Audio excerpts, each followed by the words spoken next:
Welcome to my channel. কিছু বলার কিছু নাই। আজকে রাত্রেবেলা হঠাৎ করে হয়ে গেল খিচুড়ি। দেখেন খিচুড়িটা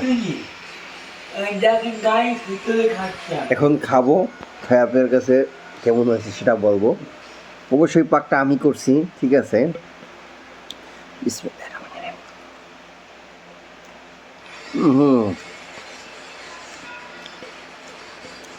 নিজে পাক করছি তাই বলবো না, অস্থির হয়েছে অস্থির।